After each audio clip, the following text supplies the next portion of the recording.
This is part 1 of my 4-part series about the devastation of the Netherlands during World War II.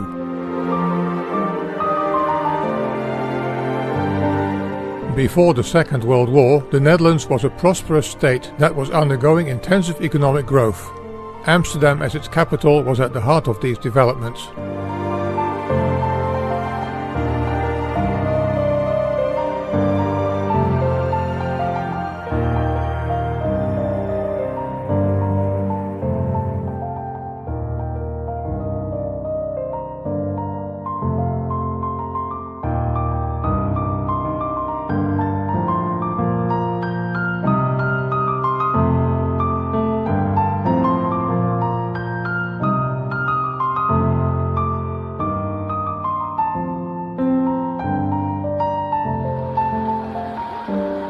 The country was run by Queen Wilhelmina, who played an active role in its further development.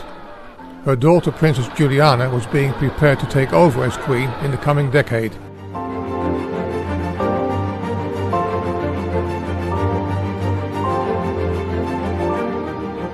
The harbour facilities in Rotterdam and Amsterdam were further extended in order to fulfill their important role of being and remaining the gateways to Europe as regards international trade. Many wharfs were engaged in building large sea and ocean-going ships, not only for the Dutch companies, but also for a large contingent of international companies.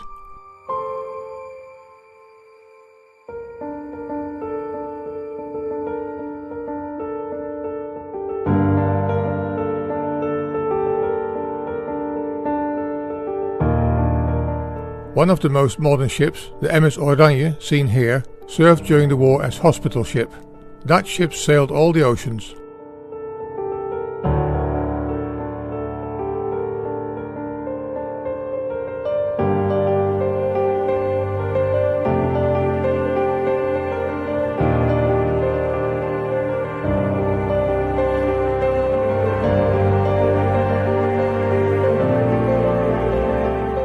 The Netherlands was and still is a beautiful country, with its great old cities dating from before the Middle Ages, its main waterways, canals and rural agricultural areas. The country has a centuries-old culture. Its drawbridges, windmills, clogs, tulip fields were already well known the world over.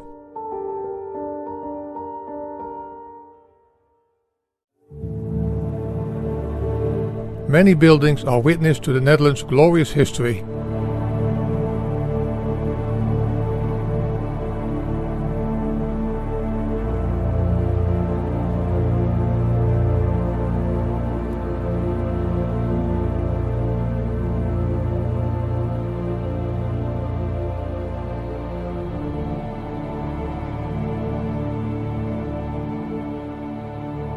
Amsterdam is a jewel in the crown and has always had huge attraction on local and foreign visitors. Not only agriculture, international trade and tourism, but also technology and industrialization have been the pillars on which the Dutch economy resided and still resides.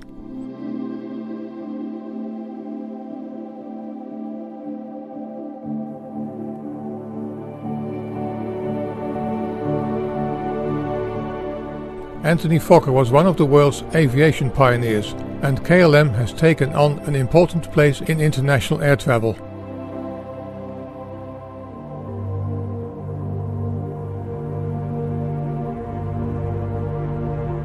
From the 1930s onwards, the Dutch railways were one of the first to embrace electrification and were decades ahead compared to countries like Britain, where steam trains remained in service until the late 1960s.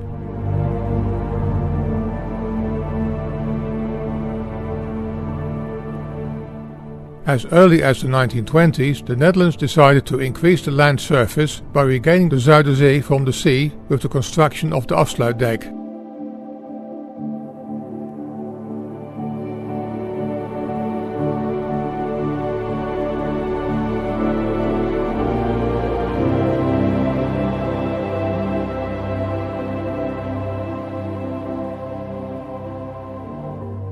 Although it brought drastic change to especially the villages surrounding this body of water, the Dutch tradition, including the use of traditional dress, still largely remained.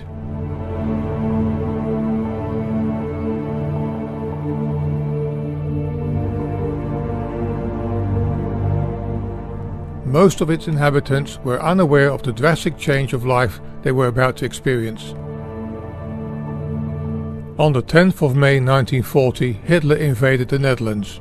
Only 4 days later the Netherlands had to capitulate as a direct result of the bombing of Rotterdam on the 14th of May.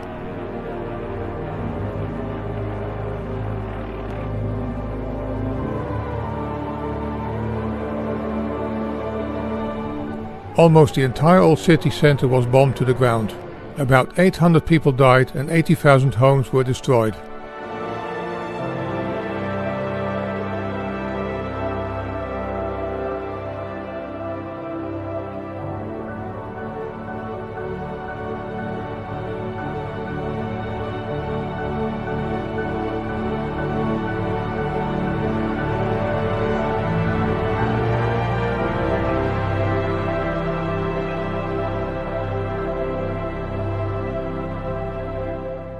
Huge numbers of Rotterdammers needed to find residence elsewhere. In parts 2 to 4, far more rare footage and information will be provided about how badly the Netherlands suffered under the German occupation.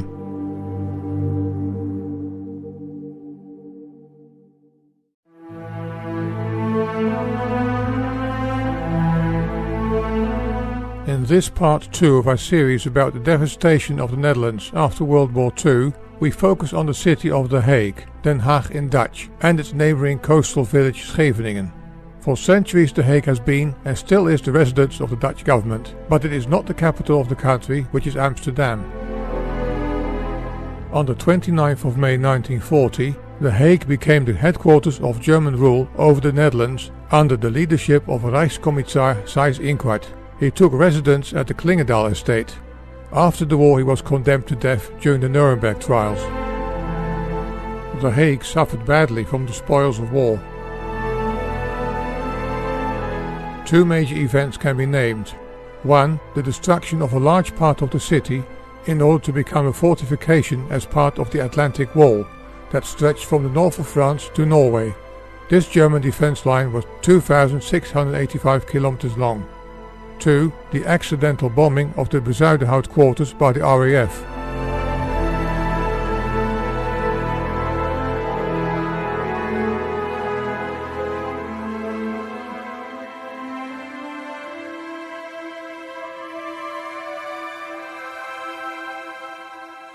The Atlantic Wall was built with the aim to halt the potential invasion by the Allied forces. The section in The Hague also had as a purpose to protect the residence of Seyss-Inquart, which was located not far from the Dutch coast.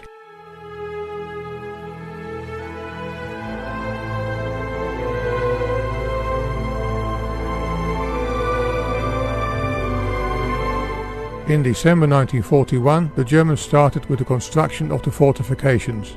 However, the main part of the work was done in the autumn a year later. Approximately 138,000 people, nearly a third of the The Hague population, were forced to leave their homes, which were destined to be demolished in order to construct a 27-meter wide tank ditch, bunkers and many other fortifications.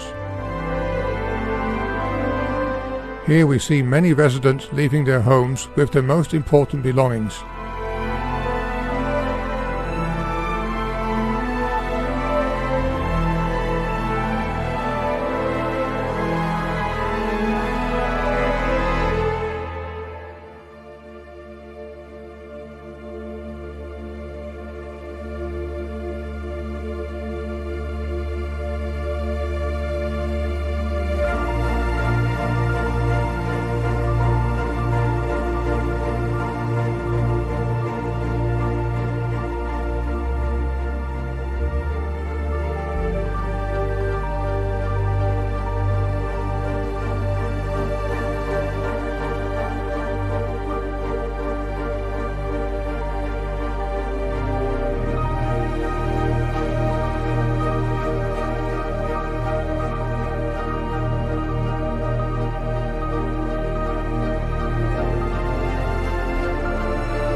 Thousands of homes, 3 churches, a school and a hospital were demolished.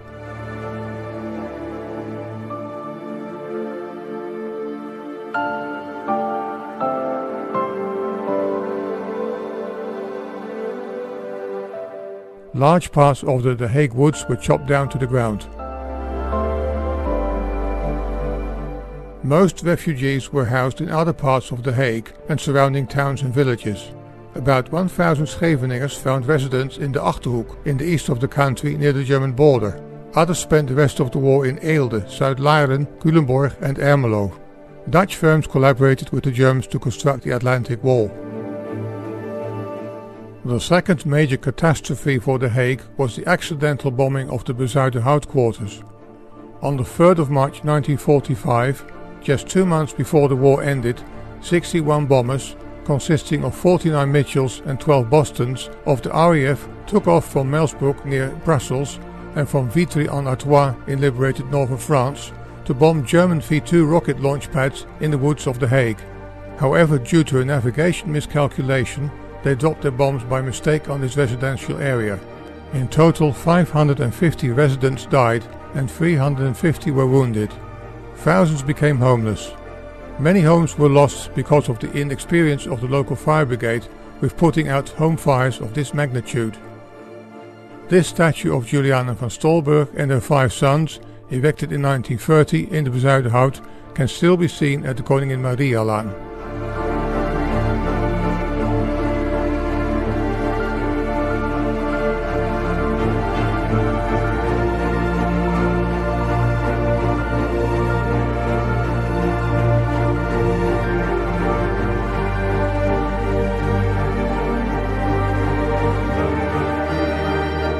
Here we see the so-called concrete dragon's teeth near the Hague's Malieveld, which are also part of the Atlantic Wall and aimed at hindering enemy tanks.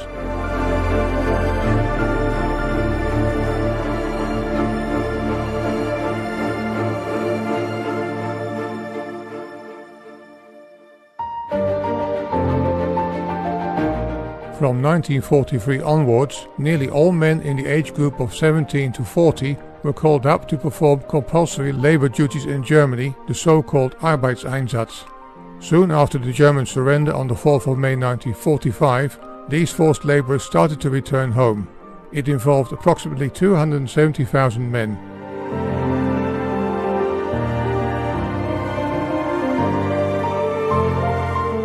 Most of them were welcomed with open arms, as seen here. However, not all experienced a warm welcome and felt that some people were treating them as collaborators and looked at them with disrespect and mistrust.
As already mentioned, Scheveningen was converted by the Germans into a fortress.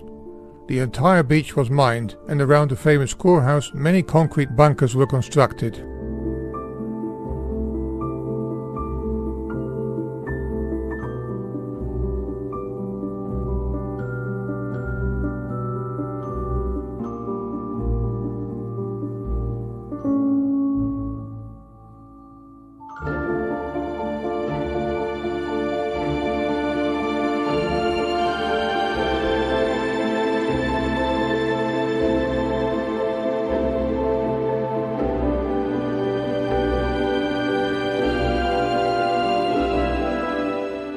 This footage of the Kurhaus is very rare and will probably bring back dear memories to those who recall what the Gevesdijnout plain and the street leading to the beach, with on the right the sea aquarium, was like before the massive redevelopment changes in the 1960s.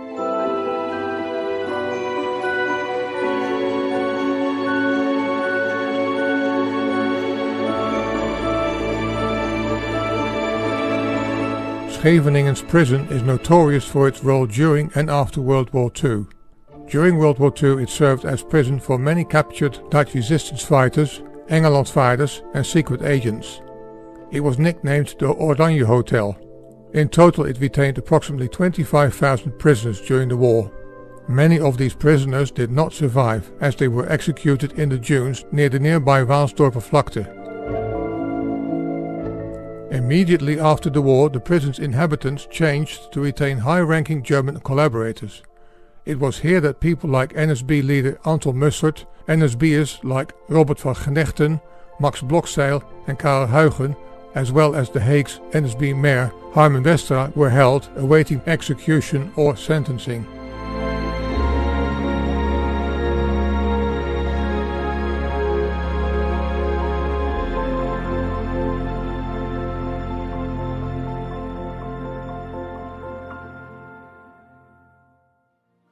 Shortly after the war, Scheveningen started with the clearing of the mine's beaches and the destruction of the bunkers and other fortifications.